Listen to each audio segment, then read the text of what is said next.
recuerda qué ocurrió hace 8 días? Pentecostés, ¿verdad? Y la base bíblica fue Hechos capítulo 2. Pastor Gillo nos habló acerca de lo que significó recibir poder cuando haya venido sobre nosotros el Espíritu Santo. Y ellos recibieron poder, hablaron en otras lenguas, se movieron en milagros, en maravillas. Pero ¿sabe que esa hermosa experiencia no se quedó ahí, iglesia? No se quedó ahí. Cuando tú lees el libro de los Hechos te vas a dar cuenta que no fue solamente una experiencia, sino que se convirtió en una vivencia. Hoy hay muchos cristianos que viven de experiencia en experiencia. Yo los llamo cristianos navideños, intermitentes, como los bombillitos de Navidad, prenden y apagan. Y cuando se sienten que están bajando, entonces buscan una experiencia que los vuelva a conectar. Cualquier evento, entonces viven de experiencia en experiencia emocional. Pero si tú lees el libro de los Hechos te vas a dar cuenta que no fue una experiencia ocasional, sino que se convirtió de experiencia en vivencia. Y eso es lo que necesitamos nosotros los hijos de Dios: de las experiencias pasar a las vivencias. Tú me dirás, Juan Carlos, pero Dios no quiere que experimentemos. Claro que sí, hay ocasiones en que Dios nos permite experimentar cosas maravillosas, especiales. Son experiencias que en su gracia nos permite recibir. Pero tú no tienes que vivir de experiencia, tú lo que tienes que desarrollar es vivencia con el Espíritu Santo. Los cristianos del primer siglo no convirtieron esa experiencia en algo ocasional que de pronto va a ocurrir cada 200 años, no. Ellos lo convirtieron en la gracia de Dios en una vivencia, porque recibieron poder para fluir en dones, pero también poder para vivir conforme a lo que Dios quería que ellos vivieran. Lamentablemente hoy vemos a muchos cristianos que viven de momentos, prenden y apagan. Yo te quiero hacer algunas preguntas antes de iniciar la enseñanza. ¿Estás experimentando la clase de vida que Dios quiere que tú vivas? ¿Hay victoria espiritual en ti? Hoy se puede decir que tú no eres el mismo o eres la misma de cuando tú conociste a Jesús, antes de conocerlo. ¿Cuántos consideran que han cambiado? ¿Cuántos eran groseros antes de conocer a Jesús y ahora son más groseros?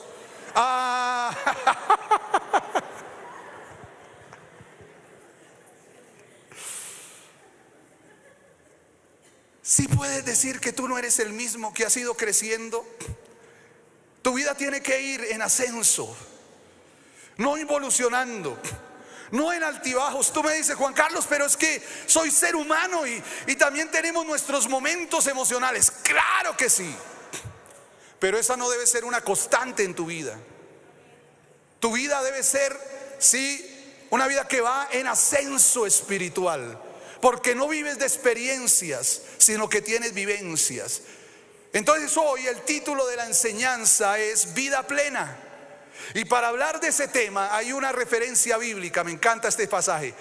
Hay unos pasajes hermosísimos que se distinguen por su contenido maravilloso y muy contundente. Por ejemplo, cuando tú lees el Salmo 119, que tiene ¿cuántos versículos? 176 versículos. Es un hermoso poema a la palabra de Dios. Cuando tú lees Hebreos capítulo 11, el contenido de ese capítulo habla de ¿qué? De la fe, el poder de la fe, los héroes de la fe. Cuando tú lees 1 Corintios 13, un hermoso pasaje del amor, una descripción del amor. Y ahora el pasaje que vamos a utilizar, yo lo considero como el pasaje del Espíritu Santo. Eso no significa que no hable del Espíritu Santo en otros lugares, pero aquí particularmente hay un detalle maravilloso. Estoy refiriéndome ¿a qué? No. Romanos capítulo 8. Vamos a Romanos capítulo 8. Vamos a tener la Biblia lista allí. Vamos a estar mirando muchos versículos. Entonces vamos a mirar la palabra, porque aquí nos va a presentar el cómo vivir una vida plena, cómo lograrlo. ¿Qué es una vida plena? Entonces, querida iglesia, en este orden de ideas vamos a ir a Romanos 8 versículo 1. ¿Qué dice la palabra? Ahora pues, ese ahora pues, permítanme, es un conector lógico. Aquí hay una temporalidad y algo más específico. Recuerde que la Biblia no fue originalmente escrita con división de capítulos y versículos, así no fue escrita, eso lo colocaron posteriormente. Aquí el apóstol Pablo está disertando, y previamente Pablo dice: miserable de mí, ¿quién me va a librar de este cuerpo de muerte? Va a venir alguien a rescatarme, porque yo quiero ser bueno, pero hay impulsos, hay una naturaleza, hay algo que me lleva al pecado, que estoy luchando. Entonces dice: miserable de mí. Pero ahí no concluye, sino que la idea sigue. Entonces dice: ahora pues, ninguna condenación hay para los que están en Cristo Jesús. ¿Quiénes están en Cristo Jesús? Los que no andan conforme a la carne, sino conforme a ¿qué? Me voy a detener ahí. Permítanme detenerme. Este es el primer punto de la enseñanza hoy. Hay dos estilos de vida. Aquí nos describe dos estilos de vida. ¿Los alcanzó a identificar cuáles son esos dos estilos de vida? ¿Vivir en qué? Vivir en la carne y vivir en el espíritu. Son dos estilos de vida. Ahora, ¿qué es vivir conforme a la carne?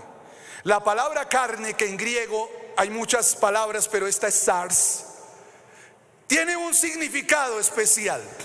Habla de cuerpo, el cuerpo que tenemos, pero también se refiere a la parte terrenal del ser humano, a los impulsos naturales, a la orientación que tenemos hacia el pecado. Al niño no hay que enseñarle a pelear o a ser egoísta. Al niño hay que enseñarle lo contrario, a compartir.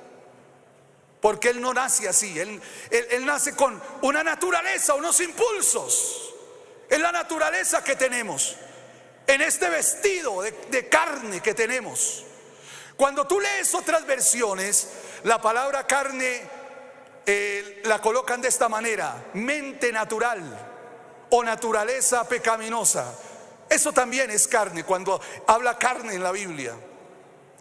Ahora, el primer estilo de vida es un estilo orientado ¿hacia qué? Hacia el pecado, orientado hacia los conceptos que el mundo tiene respecto a lo que es bueno o lo que es malo. Es un estilo de vida que está relacionado con los impulsos, con aquello que para el hombre de pronto es normal, pero que en los estándares de Dios es completamente contrario a su voluntad. Puede que exista gente que quiera ser muy buena, humanamente hablando, gente que uno encuentra. Yo tengo compañeros de trabajo que yo los miro y yo digo: oiga, qué buena persona es tan respetuosa, es tan honesto, es tan cumplido con su trabajo, es tan amable. Y puede que tenga ese tipo de atributos que ha logrado desarrollar desde su parte humana, porque el hombre puede lograr cosas, pero eso no le quita que esa persona que no tiene a Cristo también esté bajo los impulsos naturales y su mente carnal. Puede que sea muy religioso y muy moral, pero eso no le quita la carnalidad. Por ejemplo, un joven rico se fue a donde Jesús y le preguntó: Jesús, ¿qué debo hacer para heredar la vida eterna? Le fue a ante Jesús preguntándole. Entonces Jesús le dijo, le respondió, guarda los mandamientos. Y él dijo, Señor, todo esto yo lo he guardado desde mi juventud, yo soy muy religioso, yo soy un hombre temeroso de Dios, yo soy correcto. Y Jesús, que no se le pasaba ninguna, miró el corazón y entonces le dijo, anda, vende todo lo que tienes y dalo a los pobres. ¿Y qué hizo el muchacho? Perdió una enorme oportunidad, como hay muchos que tienen la oportunidad gloriosa y dan la espalda. ¿Por qué razón? Porque aunque era religioso, aunque procuraba tener una buena moral, ¿qué tenía? Idolatría por el dinero. Y eso es un corazón carnal. Entonces, querida iglesia, yo puedo tener religión, tener una buena moral, ser éticamente correcto, pero estoy todavía en este cuerpo y en esta naturaleza viciada al pecado. Ahora, el segundo estilo de vida, ¿cuál es? Ese es el de la carne. Un estilo de vida conducido por la mente natural, los impulsos, los estándares de la sociedad del mundo. ¿Cuál es el segundo estilo de vida? Vivir conforme al Espíritu. Es un estilo de vida que ha establecido una cultura del reino, una vida controlada por el Espíritu Santo. Es lo que la Biblia describe como la nueva vida en Cristo. Es un estilo de vida con estándares superiores, porque son los absolutos de Dios, pero no tratando de cumplirlo religiosamente, sino con el impulso del Espíritu de Dios para poder vivir conforme a su voluntad. Ahora, el apóstol Pablo se detiene en este pasaje para describirnos esos dos estilos de vida. Ese es el segundo punto. Vamos a hablar del primer estilo de vida, la vida en la carne. Mire el versículo 5, por favor, del pasaje. Versículo 5. ¿Qué dice el versículo 5? A ver, ¿qué les dice a ustedes? Igual allí aparece en pantalla. Dice, porque los que son de la carne, ¿qué dice? Piensan en las cosas de la carne, pero los que son del Espíritu, en las cosas del Espíritu. Piensan en las cosas de la carne. ¿Qué es eso? Primero, una mentalidad no renovada. ¿Qué es pensar en la carne? Gente que no ha tenido una renovación en su ideología, en sus creencias, en su mente. Precisamente gente que no ha permitido, están gobernados por los conceptos, las creencias de la sociedad del mundo, las propias creencias, y bajo sus impulsos naturales y pecaminosos. Esa es la mente. Ahora, ¿dónde empieza el trabajo? Aquí. Por eso alguien dijo, siembra un pensamiento o una idea, cosecharás un pensamiento. Siembra un pensamiento y cosecharás un deseo. Siembra un deseo y cosecharás una acción. Siembra una acción y cosecharás un estilo de vida. ¿Se lo repito? No, ya no lo vuelvo a repetir. Miren la grabación de la predicación allá en casa. ¿Dónde comienza? ¿Y de la mente a dónde va a pasar? Mire el versículo 6. ¿De la mente pasa a dónde? Porque el ocuparse, entonces ahora no nos habla de mentalidad carnal, sino nos habla de acciones carnales. Porque esta gente, de su mente, de sus ideas, de sus conceptos, pasó a los deseos, al terreno del deseo, y del terreno del deseo pasó a la acción. Cuando el enemigo tienta a alguien, no es que esa persona cae así porque ¡ay! Se me chispoteó. Es porque previamente esa persona ya permitió cosas aquí. Porque la mente es la loca de la casa. ¿No le ha ocurrido que de pronto usted va conduciendo o va en Transmilenio y usted queda así con la boca abierta? Y empieza, o la noche que no puede dormir, y empieza la mente enloquecida. Y de pronto le va diciendo: eso no es tan malo, nadie lo va a ver, esos son fanáticos, tranquilo, uno al año no hace daño. Y entonces de aquí, ¿a dónde pasa? Al deseo. Y ya del deseo pasa ¿a dónde? A la acción. Esa es la crónica de la caída.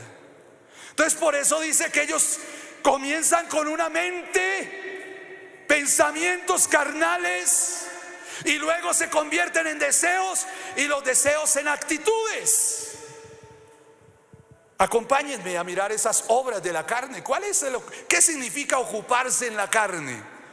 Vamos a Gálatas capítulo 5, verso 16 al 20. El apóstol Pablo, escritor también de Gálatas, está haciendo alusión aquí también a un asunto muy conectado con lo que dice en Romanos. Vamos a ver, mire lo que dice el apóstol Pablo. Gálatas 5, versículo 16. Digo pues, andad en el Espíritu y no satisfagáis los deseos de la carne. ¿Qué dice? No alimente esos deseos. Es que nosotros somos cabezones y vivimos alimentando los deseos carnales. Les damos ocasión. Hay dos chismosas allá. ¿Y qué le dice su carne? Acérquese para orar.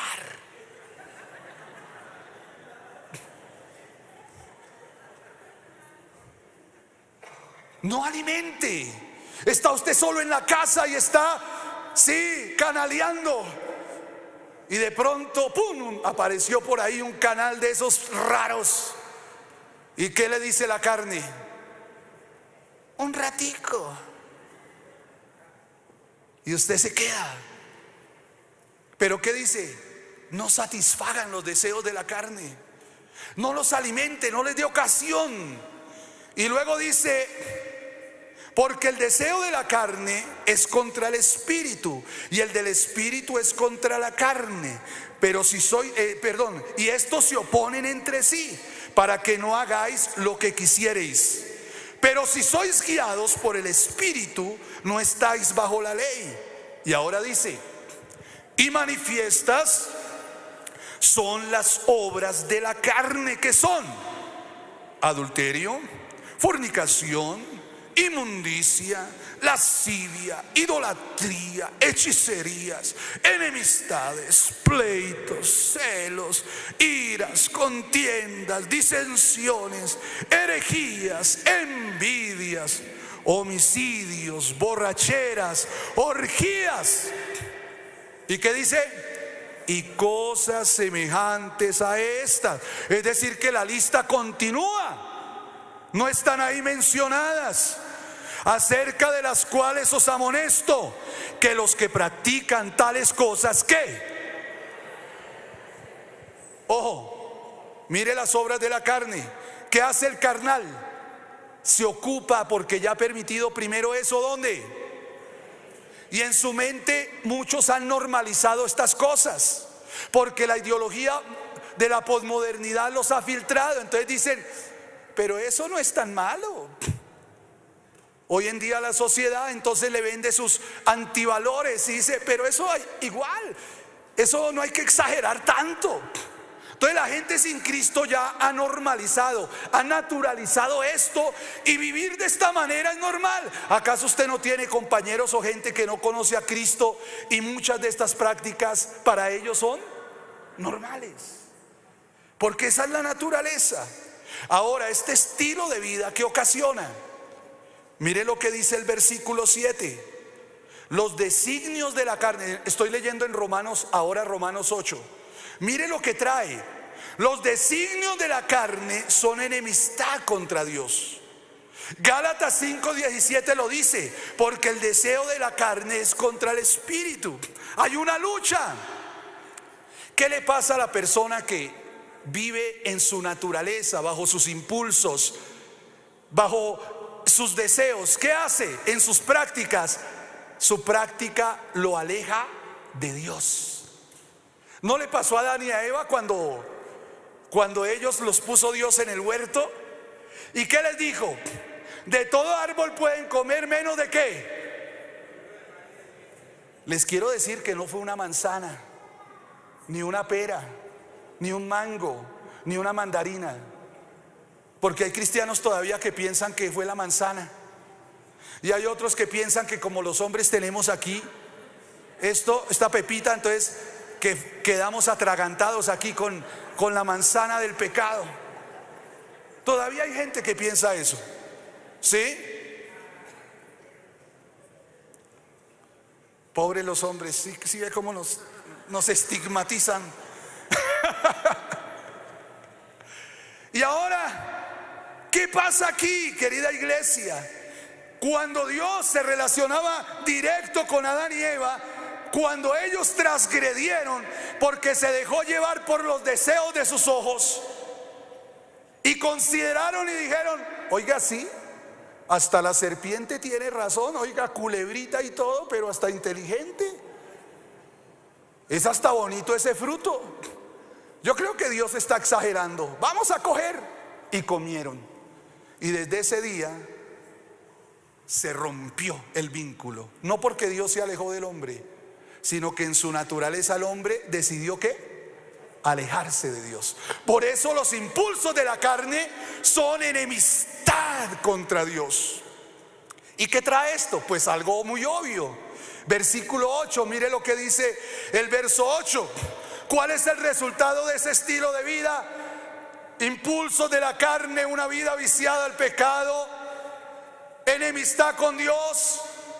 ¿Qué trae como resultado? Verso 8, ¿qué dice? Y los que viven según la carne no pueden ¿qué? Así anden con una Biblia, así den limosnas, así se persinen. No pueden, escúchelo, no pueden agradar a Dios, porque son cosas contrarias a lo que Dios ha establecido. Ahora surge una pregunta que de pronto algunos están haciendo: Juan Carlos, ¿un cristiano que tiene a Jesús en su vida puede ser carnal? Si tiene a Cristo en su vida, ¿puede ser carnal? Pues yo se lo voy a responder con un versículo. Primera a los Corintios capítulo 3.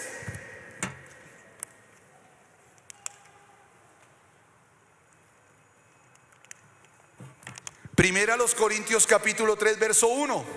El apóstol Pablo le está escribiendo a cristianos. Pero ¿qué les está diciendo? De manera que yo, hermanos, no pude hablaros como a espirituales, sino como a carnales, como a niños en Cristo. Porque estoy escuchando que entre ustedes hay peleas, hay celos, hay contiendas. Uno dice que es de Pablo, otro dice que es de Apolos. ¿Y sabe qué? Lo más sorprendente es que en esa iglesia de Corinto fluían en dones espirituales, en los carismas. Fluían en el carisma del Espíritu, había dones. Por eso un domingo yo dije que hay gente que recibe hablar en lenguas angelicales el domingo y entre semana habla pura lengua endemoniada. Porque una cosa es tener el carisma y otra tener el carácter de Cristo. Cuando viene el Espíritu Santo sobre una persona, no solamente lo embiste de poder para fluir en cosas sobrenaturales y maravillosas, también lo habilita para que el carácter de Cristo sea una evidencia en su vida. Eso también es una evidencia de la presencia del Espíritu en mí. Amén.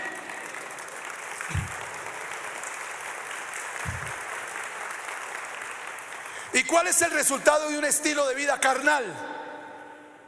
Dice ahí que trae muerte, trae destrucción. Ahora la pregunta es: ¿qué va a ocurrir con un cristiano carnal? ¿Irá al cielo? ¿Se salvará? Si lo quieres saber, asista a las próximas predicaciones. Ahí le dejo el trompito rodando en la uña. Consulten la Biblia, que eso no es tema de esta predicación. Ay, pastor, no me deje así. Entonces arrepiéntase. Aleluya.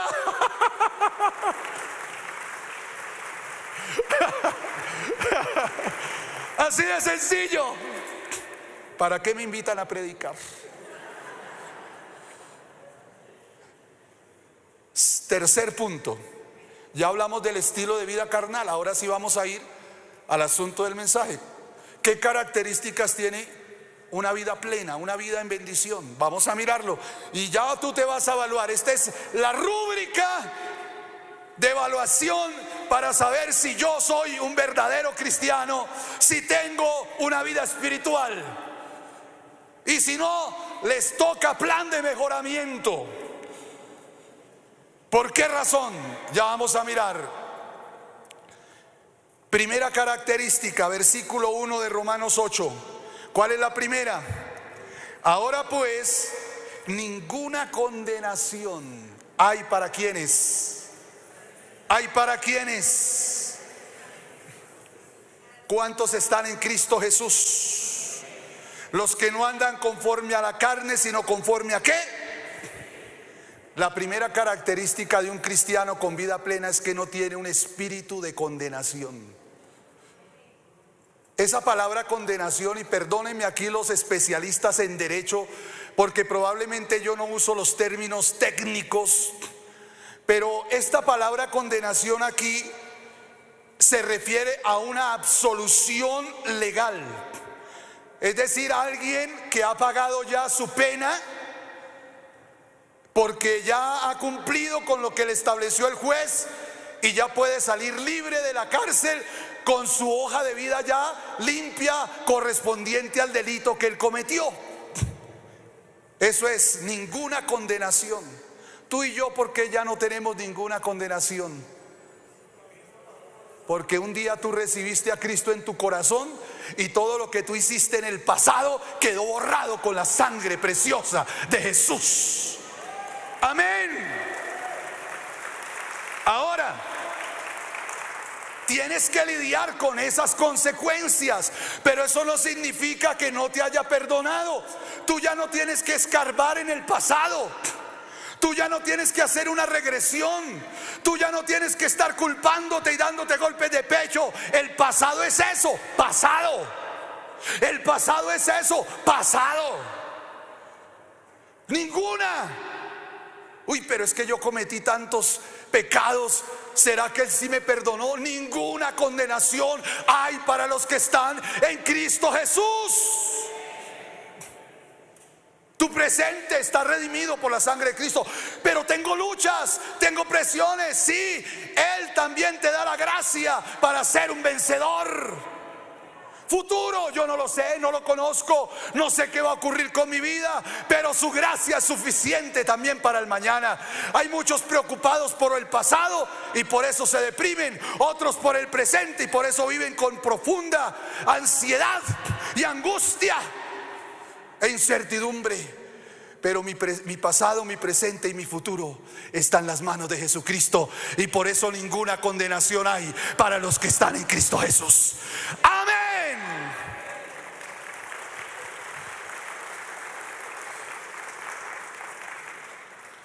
Es decir, es un cristiano que no vive con autocondenación, sino que ha recibido el perdón de Jesucristo.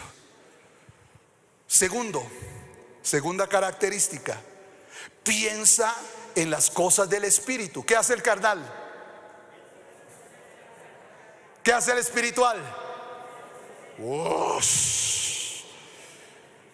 Versículo 5, ahí lo dice: los que son de la carne piensan en las cosas de la carne, como el mundo les dice, la ideología moderna.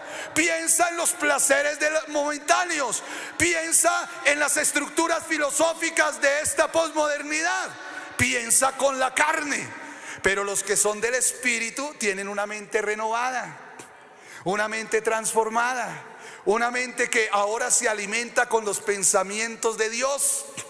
Ya hay una renovación, como dice Romanos 12, viene una renovación en su mente. ¿Y en qué piensa? La respuesta está en Filipenses 4, 8 y 9. Vamos a ir a Filipenses capítulo 4, versículo 8 y versículo 9. Mire lo que dice. Por lo demás, hermanos, también lo escribió el apóstol Pablo, todo lo que es verdadero, todo lo honesto, todo lo justo, todo lo puro, todo lo amable, todo lo que es de buen nombre, si hay virtud alguna, si algo digno de alabanza, ¿en esto qué? ¿En esto qué? ¿Significa esto, Juan Carlos, que nunca más por ser espiritual me van a venir malos pensamientos? Una cosa es habituado a la mentalidad carnal y otra es que seas bombardeado, porque el enemigo lanza dardos. El mundo también te lanza dardos a la mente. ¿Hay aquí alguno que pueda decir: Juan Carlos, a mí no me ocurre, yo ni un mal pensamiento me viene?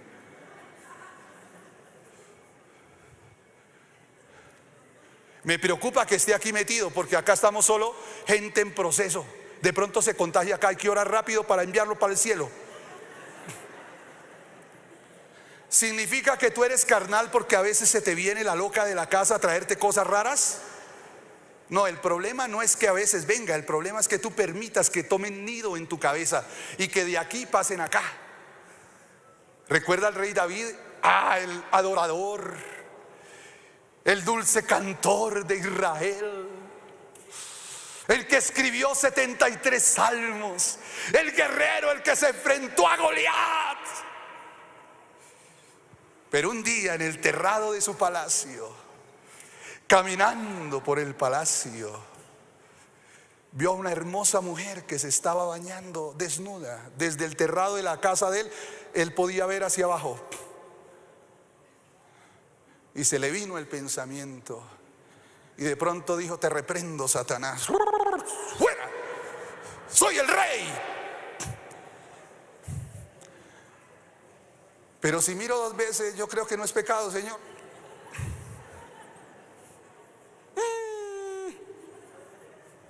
Te reprendo. Pero si miro otrica nomás. Y se quedó. De aquí pasó ¿a dónde?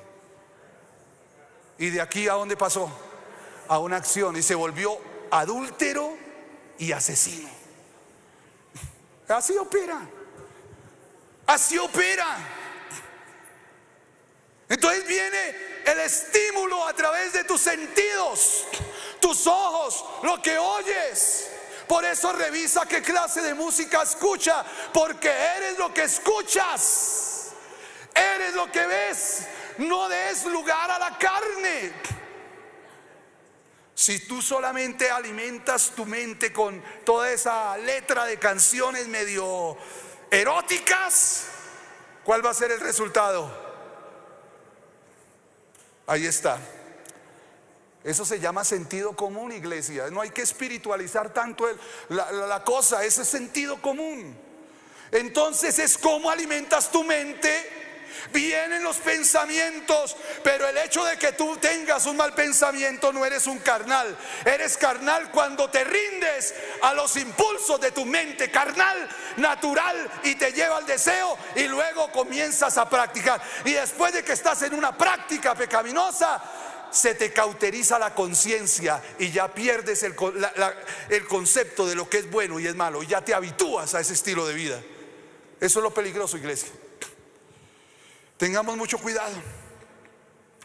Querida iglesia, el espiritual piensa en las cosas del espíritu, y si piensa en las cosas del espíritu, entonces ¿cuál es el resultado? Porque hay una mente renovada, ha permitido que la palabra se filtre allá en su mente, entonces viene a ocuparse en los asuntos del espíritu. Hay nuevas acciones y nuevos hábitos incorporados a su vida. ¿Cuáles son esos nuevos hábitos que antes no tenía? Si antes era carnal y sus hábitos eran pecaminosos, ahora es espiritual. ¿Y cuáles son sus hábitos? Se incorporan nuevas acciones dadas por el Espíritu. ¿Cuáles son las obras del Espíritu? Empieza un deseo por orar. por leer la Biblia y estudiarla, por tener comunión con Dios, un anhelo por la llenura del Espíritu Santo, y eso da como resultado un fruto en el carácter. Gálatas capítulo 5 versículo 22 y 23, que nos dice: mas el fruto del Espíritu, el fruto, el resultado, el carácter transformado es amor, gozo, paz, bondad, fe, mansedumbre. Contra tales cosas, ahora la gente comienza a ver que esa persona que va a esa iglesia, oiga, es diferente. El vecino era el Shrek de la cuadra, el ogro. Sí, le decían el ogro. Y ahora lo ven con una cara diferente, amable. Dice: ¿qué le pasó? Ese individuo era irresponsable en el trabajo. Si iba los lunes a trabajar, no iba los martes. Y ahora lo ven distinto. ¿Qué ocurre?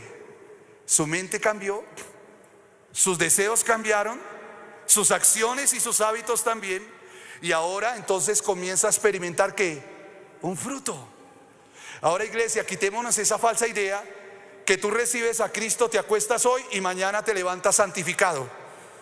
Es que algunos creen en eso, ¿sí? Que en la noche ocurren los milagros. No es así.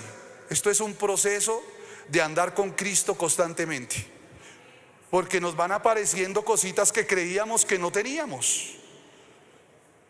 ¿Alguna vez se le ha aparecido ese tipo de cositas en su vida, como que, uy, caramba?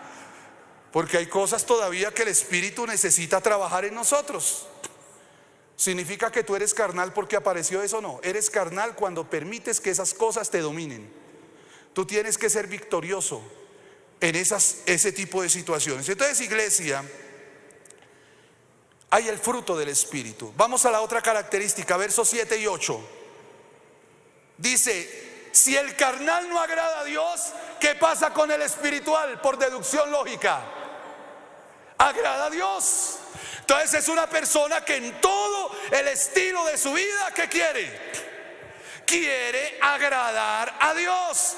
En la familia, en las relaciones sociales, en la diversión. Si va al estadio, no se para ya a gritar groserías contra los árbitros, sino que dice: un momento, esto no le agrada a Dios. Señor, gracias. Así sea hincha del peor equipo de Colombia, Señor, yo no voy a decirle groserías a los árbitros. Y no me meto con equipos, porque yo sé que algunos todavía tienen una naturaleza no renovada. Por eso prefiero vivir. Este tipo de personas, entonces, espirituales, viven para agradar a Dios en los negocios. No hacen lo que llamamos comúnmente chanchullo. Conductor, agrada a Dios. No es tener una calcomanía pegada ahí en el carro: Cristo mi piloto o mi copiloto. Bueno, son más sinceros los que dicen Cristo mi copiloto. Sí, porque si pones mi piloto y es bien grosero y no se deja guiar de Dios, sí, por lo menos copiloto, no le hago caso. ¿Ah?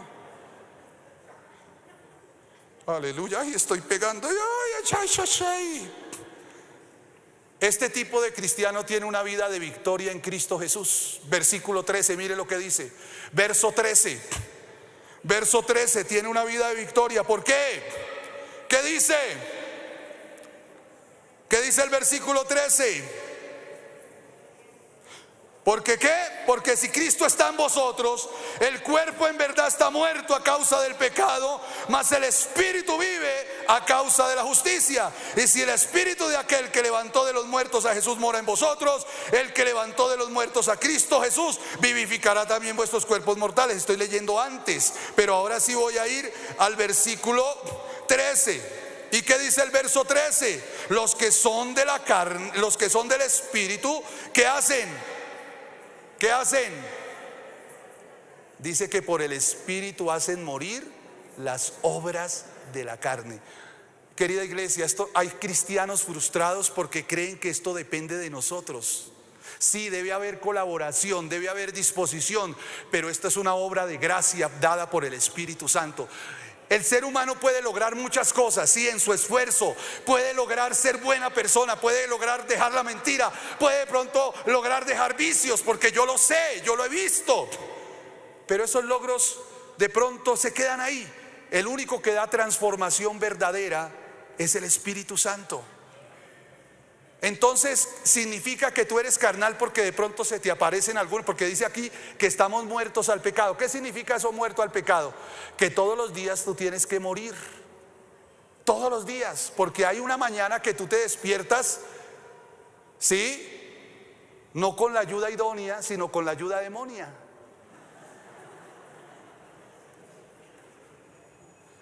Porque ella también es un ser que está luchando. Yo recuerdo, y les voy a ilustrar esto de esta manera. Cuando yo allá en Timisa hace muchos años, estaba muy pequeño, nos entró una plaga de cucarachas. Pero uno de chinche se disfruta hasta un diluvio, ¿sí o no? Los padres angustiados y los niños jugando en medio del barro.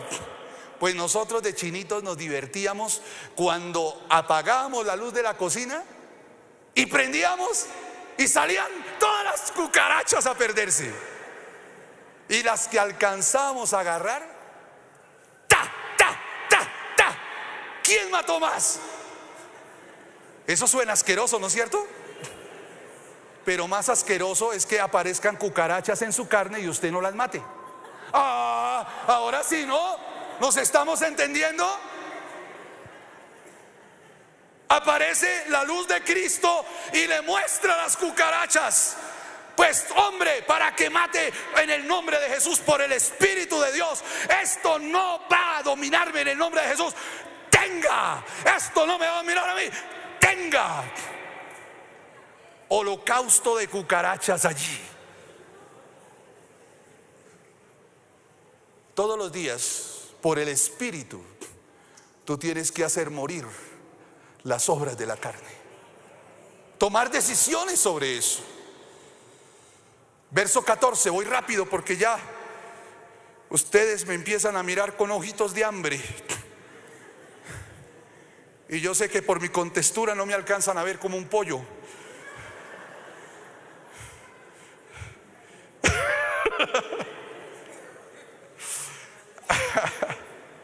Versículo 14 dice que todos los que son guiados por el Espíritu de Dios, ¿estos qué? ¿Cuál es la otra característica de la vida plena?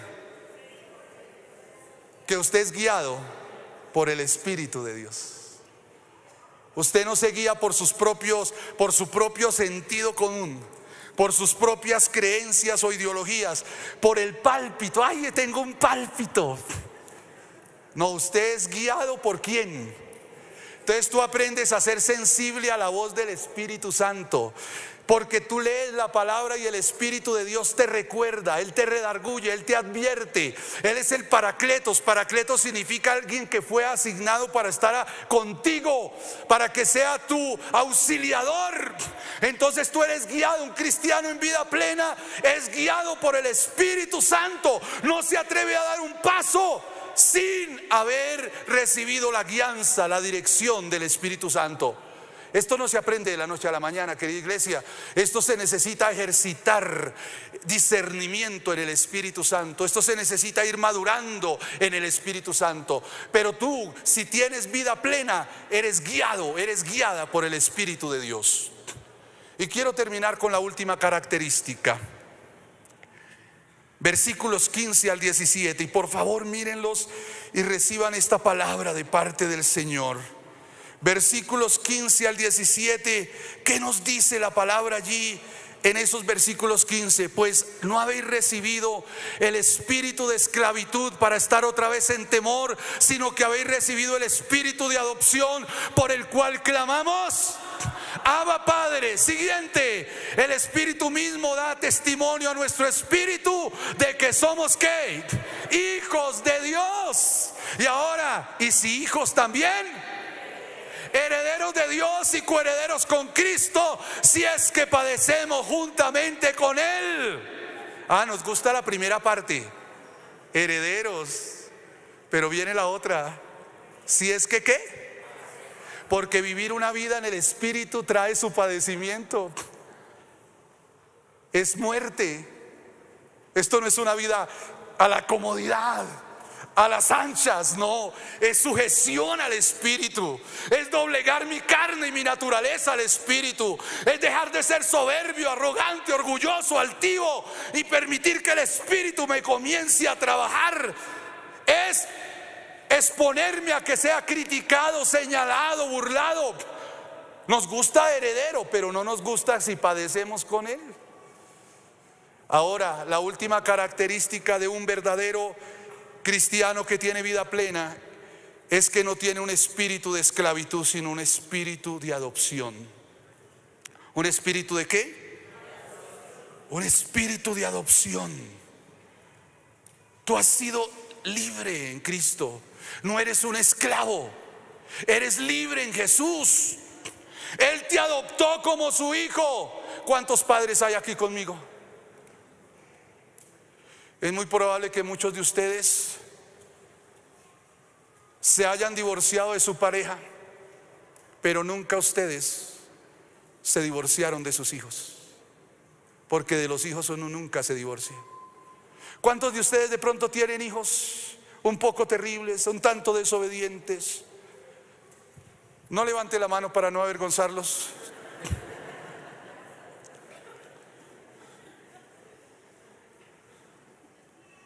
¿Pierden la condición de hijo por ser así? No. Tú sigues siendo su papá y su mamá. Y si tú eres padre, a pesar de eso, tú tienes el espíritu de adopción para que no vivas en esclavitud, en miedo, en temor, sino para que tú recibas el abrazo de papá en comunión con Él, y Él siempre será tu Padre.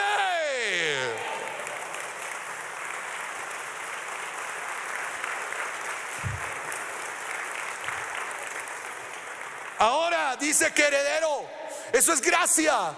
Usted, hijo, nunca trabajó por la herencia. Sus padres se rompieron el lomo tratando de conseguir esa casa, ese carro, esa finca que de pronto le va a heredar. Usted nunca la trabajó. Como hay hijos igualados que le dicen: yo nunca pedí que fuera mi papá. Son hijos igualados. Usted nunca trabajó para eso, pero usted va a heredar legalmente lo que fue de su papá y de su mamá. Pues resulta que tu Padre precioso, tú nunca trabajaste por esa herencia, no la merecías, pero Cristo Jesús pagó el precio en la cruz para que tú y yo heredemos lo que tiene papá.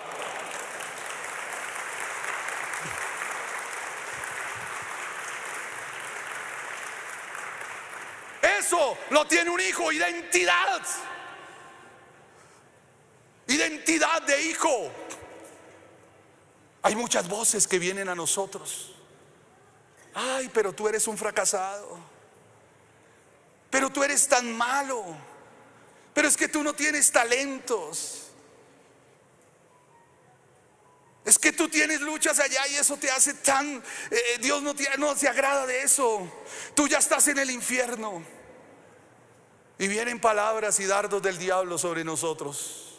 Que no servimos, que no somos amados. Yo recuerdo de adolescente, cuando uno lucha con su identidad, que cuando uno está creciendo de adolescente, por ejemplo en mi caso, me empezaron a crecer las orejas más que el resto de la cabeza. Entonces me ganaba apodos crueles. En ese entonces no se llamaba bullying. Después me empezó a crecer la nariz más que la cabeza. Yo dije: ay, Señor, y búrlense los amigos.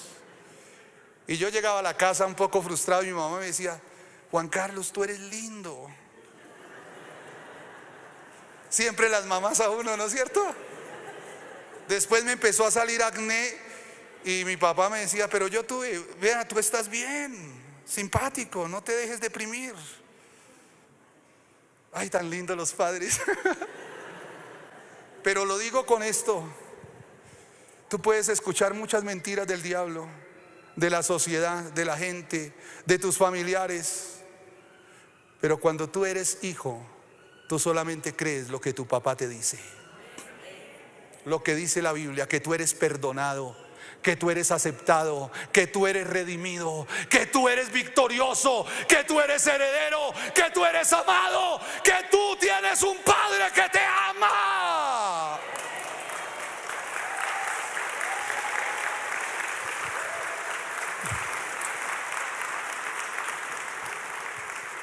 No depende de lo que los demás puedan decir o lo que tú pienses que eres o te creas que eres. Es lo que Dios dice que tú eres, porque es tu papá. Y termino con esto, iglesia. En la esclavitud no se tejen lazos ni afecto. El esclavo perdía sus derechos y no había ni afecto, había miedo. Esa era la relación de esclavo patrón, esclavo dueño. Algunos tienen una relación así con Dios, todavía el espíritu de esclavitud. No han aceptado el perdón del Dios vivo y viven en ese espíritu de esclavitud. Pero usted es adoptado porque dice que el Espíritu mismo le da testimonio allá que usted y yo somos hijos de Dios. Y si hijos, herederos. Y podemos clamar Abba Padre. ¿Sabe qué significa eso de Abba Padre? Una palabra en arameo que tiene un sentido hermoso, que solo se dice cuando uno es hijo. ¿Tú cómo llamas a tu papá cariñosamente o a tu mamá? A veces le dice mami, mamita, mi viejita, mi cuchitica, ¿verdad? Palabras de afecto. Usted no le dice a la mamá de sus amigos eso, ni al papá. Eso solo surge ¿dónde? En el calor de hogar. Abba Padre significa papito, y solo lo pueden decir los verdaderos hijos de Dios. ¿Cuántos hijos de Dios hay aquí conmigo? De pie, por favor.